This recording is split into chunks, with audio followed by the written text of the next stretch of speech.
Hello and welcome to the Daily Bread Bible Study. We are starting a new book of the Bible in 1 Samuel, and we are starting with verse 1 through chapter 3. And then we are going for day 81 for Saturday, March 21st, 2020. So we have I'd like to talk about the next 6 books of the Bible that we will be looking at: 1 Samuel, 2 Samuel, 1 Kings, 2 Kings, and then 1 Chronicles, 2 Chronicles. And so if we look at the story, there are a whole bunch of different stories that are kind of put together and pieced together to be a kind of cohesive narrative of this time period of kind of the rise of kings, and then also ending with 2 Kings, the kind of disintegration of the time of kings after that. First Chronicles and Second Chronicles are kind of summaries of their respective two book groupings. So First and Second Samuel will be kind of discussed by First Chronicles, and First and Second Kings will be discussed by Second Chronicles. And so they've got kind of different points, but on the whole, this whole narrative arc that we have of a time before kings, the rise of kings, and then the downfall that comes with kings, leading to the exile of people from the promised land, is this overarching arc that we will be looking at. Now, specifically for 1 Samuel, we will see the rise of that arc and the rise of God's king. So we will see how God's king will arise here in 1 Samuel and carry on the discussion of that king in 2 Samuel. So that's a little bit of a narrative arc for what's happening here. We're on the rise. So in 1 Samuel, we meet a gentleman named Elkanah, and he is an Ephraimite. It says in 1 Samuel 1, verse 2, he had 2 wives. The name of one was Hannah, and the name of the other was Peninnah. Now Peninnah had children, but Hannah had no children. And so Peninnah ridicules Hannah for, bullies her for being childless. In 1 Samuel 1:7, so it went on year by year. As often as she went up to the house of the Lord, she used to provoke Hannah. Therefore Hannah wept and would not eat. Hannah, being pretty desperate, going before the Lord, then she makes a solemn vow to the Lord. In verse 11, it says, she made this, O Lord of hosts, if only you will look on the misery of your servant and remember me, and do not forget your servant, but will give to your servant a male child. Then I will set him before you as a Nazirite until the day of his death. He shall drink neither wine nor intoxicants. No razor shall touch his head. Which sounds very familiar to what we were kind of closing it with there in the story of Samson, there in the time of Judges. And so we see she's also making this vow that she wants to have a child, and she will give him to be a Nazirite, one of the vow there by God. The priest Eli meets her, watches her moving her lips, and believes that she is intoxicated, even telling her to put away your wine. But Hannah answers him in verse 15. No, my lord, I am a woman deeply troubled. I have neither drunk wine nor strong drink, but I have been pouring out my soul before the Lord. Do not regard your servant as a worthless woman, for I have been speaking out of my great anxiety and vexation all this time. Eli sees that he was clearly wrong. He misinterpreted what was happening. And he says, go in peace. The God of Israel grant the petition you have made. And thus these promises made by Hannah and these promises made by Eli, these two promises, each one of the child and one to give the promise that she had asked for, they are both seeds of God's blessings for the future, the blessings to the nation Israel specifically, which goes to show that honest prayer, even when it is in its messy and raw form, that God will bless. Verse 20 picks up and says, "In due time Hannah conceived and bore a son, and she named him Samuel, which for she said, I have asked him of the Lord." After Hannah weaned the child, she brings Samuel to the temple in Shiloh, where the Ark of the Covenant is. He says, 1 Samuel 1, 27-28, "For this child I prayed, and for the Lord has granted me the petition that I made. Therefore I have lent him to the Lord. As long as he lives, he is given to the Lord." And she left him there for the Lord. So we see that she has fulfilled her obligation to give him over, and now he will be a Nazirite serving in the temple of the Lord. Hannah then sings a song of praise to the Lord, and this song is similar to other songs that talk about reversals of fortune. Mary's song there in the New Testament is a great example of this, claiming blessings get dispensed really as God chooses. In 1 Samuel 2:7, it says, "The Lord makes poor and makes rich. He brings low, he also exalts." And in verse 10, it says, "The Lord will judge the ends of the earth. He will give strength to his kings and exalt the power of his anointed," his chosen ones. So this, theology I'll talk about a little bit more. God picking some and not others is very much the theology here in 1 Samuel. I'll discuss some of that a little bit later towards the end. Now we see God has no problem choosing favorites. And it says in chapter 2, verses 11-13, "The boy remained to minister to the Lord in the presence of the priest Eli. Now the sons of Eli were scoundrels. They had no regard for the Lord or for the duties of the priests of the people." So some of the challenges that they did is they were taking too much away from the offerings with that kind of fork. They were eating the fat of themselves, which, as we learned in Leviticus 3:16, is only reserved for the Lord, where it says, "All fat is the Lord's." They had contempt for the Lord, and it says blasphemy in other places. And in 1 Samuel 2:22, it says, "They would lay with women who served at the entrance of the tent of meeting," which goes to show that sexuality was much more important for them than focusing on God, and their role was to focus on God as priests. It says in 1 Samuel 22:25, "But they would not listen to the voice of their father, for it was the will of the Lord to kill them." Going and reinforcing this theology in 1 Samuel again, God picks, God chooses, and God uses. He uses people as he sees fit. He blesses the reverent people and destroys the sinful people. That is the theology of this 1 Samuel, and at the end I will again tell you what I think of that theology.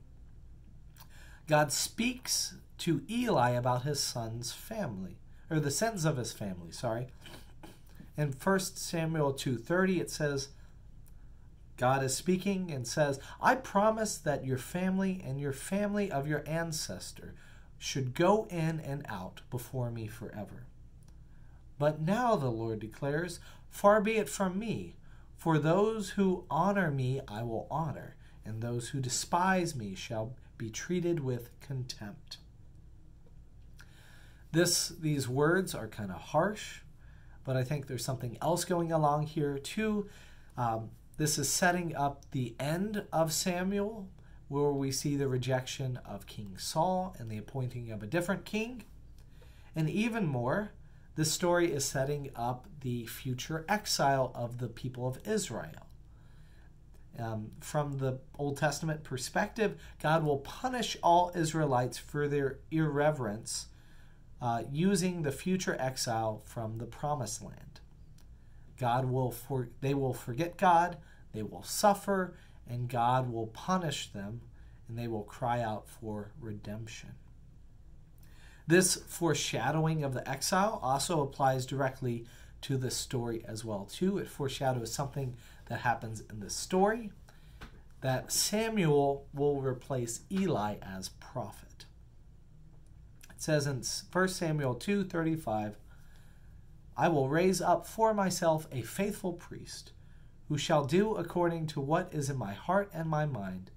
I will build him a sure house, and he shall go in and out before my anointed one forever. So we see that God is going to anoint someone and appoint someone, that there will be a chosen one, and this individual will go before that chosen one as priest. Samuel will. So in 1 Samuel 3, we have the call of Samuel. Now God is choosing Samuel over Eli, and here is the story of his replacement. In 1 Samuel 3:1, it says, Now the boy Samuel was ministering to the Lord unto Eli. The word of the Lord was rare in those days, and visions were not widespread. At that time, Eli, whose eyesight had begun to grow dim, right, symbolically, since he is getting replaced, and Samuel's eyesight is good, and sight in the Lord is good. Continuing in verse 2, it says, So that he could not see, he was lying down in his room, and the lamp of the Lord had not yet gone out. And Samuel was lying down in the temple of the Lord, where the ark of God was. Then the Lord called, Samuel, Samuel. And he said, Here I am. So Samuel ran to Eli and said, Here I am, for you called me. But he said, I did not call you. Lie down again. So he went and lay down. And then the Lord called again. He goes over to his mentor Eli, and Eli says, I did not call you. Go lay down. Then a third time he does that as well. And then Eli perceives that this is in fact the Lord calling the boy. In verse 9 it says, Therefore Eli said to Samuel, Go lie down, and if he calls you, you shall say, Speak, Lord, for your servant is listening. The Lord speaks to Samuel a prophetic message about Eli, that I'm going to replace Eli with you, and all of his family will get replaced as well.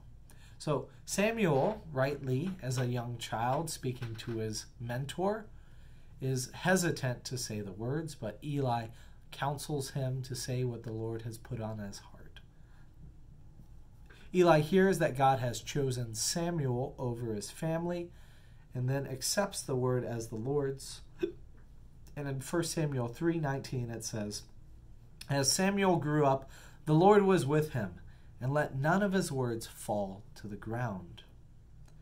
So, as I referenced this whole theology of 1 Samuel, and this theology that will continue on over these next few books, and we will see that here very clearly, but we see that one possible view of this theology is that God's making the choices, and they lead to God's blessings, and that people who are reverent of God make choices which will lead to God's blessings as well. So it's easy for you to know what God says, right? To hear God's voice speaking to you.